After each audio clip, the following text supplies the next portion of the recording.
All right, Burgundy, part 2. Today we're going to talk about, what are we going to talk about? Okay, the first part we talked about the Chablis area, and we talked about the Côte de Nuit, the northern part of the Côte d'Or, or that golden slope of Burgundy. Both of those can be found in Burgundy Part 1, our tutorial for that guy. Now for Part 2, we're going to start at the town of Beaune, or just north of the town of Beaune, and then continue to head south along Burgundy. And as we go, we'll talk a little bit about the different wines. Let's see, what did we talk about last time? Oh, right away, from the get-go, from the start, let's get this out of the way, because this will simplify things a lot. The red grape in Burgundy is Pinot Noir, 99% of the time. And the white grape in Burgundy is Chardonnay, 99% of the time. Sure, there's going to be a Ligoté, Gamay, that sort of, Gamay, we'll get to that in a bit. A Ligoté, Gamay, Pinot Blanc once in a while, that sort of deal, but we're dealing with Pinot Noir and Chardonnay, all right? So now we're dealing with the Côte de Beaune.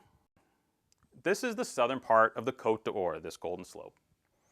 The Côte de Beaune starts with red grapes. It's red wine still. You know, the whole northern part is red wine, pretty much. A few little pockets of white wine. But we start with red wine in the north, around Corton, Los Corton, this area, this neck of the woods in the very northern part. And once again, we're dealing with 100% Pinot Noir. Beaune, Volnay, these wines are, how do I say it? It feels like a little warmer down there. So the wines have a little more generosity. There's like a yummy character to them. That just vibrant red cherry really kind of busts out. The wines from this area are generally a little less stern than the wines from the Côte de Nuit, and they're usually a joy to drink earlier on. You don't have to wait as long for these Beaune wines and a Los Corton and things like that. Then as we head south from there, we start getting into white wine country. The soils kind of switch up a little bit, and it's more conducive to growing Chardonnay. And from here, this area, this tenderloin, this middle part of the Côte de Beaune is where you get some of the world's greatest Chardonnays. Wines like Montrachet, Betard Montrachet, villages like Meursault. These are some of the most known names in the world of Burgundy. And they produce these generally profound, rich, yet restrained expressions of Chardonnay. Complex, usually quite ageable, and just wonderful, wonderful, wonderful bottles of white wine. Some of the greatest white wine in the world is produced in the central section of the Côte de Beaune.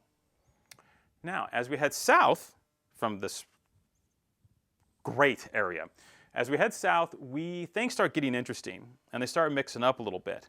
We bump into a little more red wine, like in Mercurey and Givry, as opposed to Gevrey. These wines provide excellent value. Once again, they're 100% Pinot Noir, and they're kind of earthy, funky, but in the riper years, they have this wonderful, expressive mineral character, and they can be a pleasure to drink, and age wonderfully midterm, 5 to 7 years. Then we start bumping into, and these areas, okay, before I get into this, these areas are actually part of Burgundy. Even though you might have thought of them as something else, they're in fact Burgundy. And what I'm talking about specifically first is the Mâconnais. Now, this area called the Mâconnais is, once again, we're back in the Chardonnay country after a little red wine detour. We're back to where the Chardonnay grows. And here you have such areas as Pouilly-Fuissé, Mâcon, and Saint-Véran, and these villages that produce some of the greatest value Chardonnays in all of France. Because this area is not quite the Tony real estate that it is further up in the Côte de Beaune. So these guys generally charge less, you know, half to a third of the price. And what can happen, especially in the older vineyards with the older vines, you can find some really terrific values. I mean, an $18 bottle of wine that tastes maybe like a $50 bottle of wine in the Côte de Beaune, if you know who to look for and what kind of vineyard sites and such.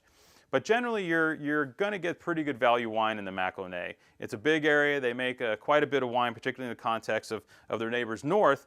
But again, the wines aren't crazy expensive, and they can be really delicious. At the very least, they're crisp, driving, racy, and perfect accompaniment to some fresh seafood or, you know, just basic seafood preps and stuff. You wash it right down. Boom, boom.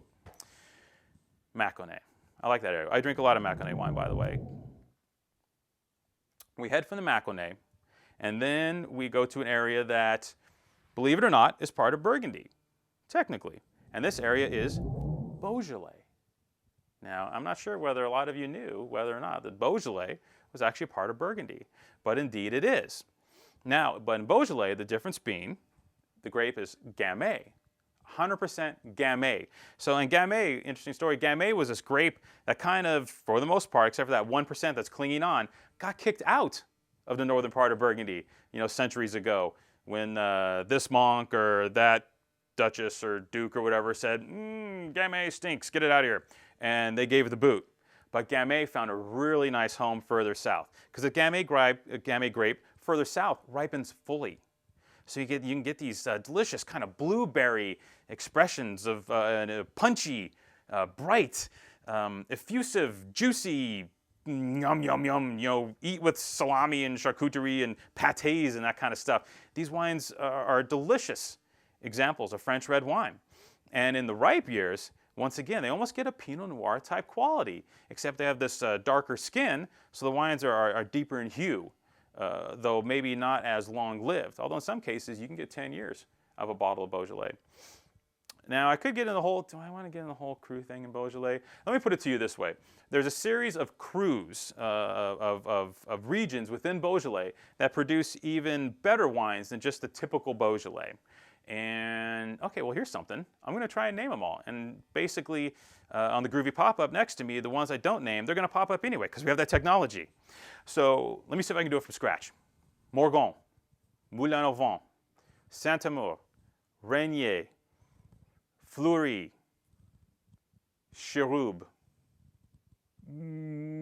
Slowing down. I'm close, huh? It was like six out of 9.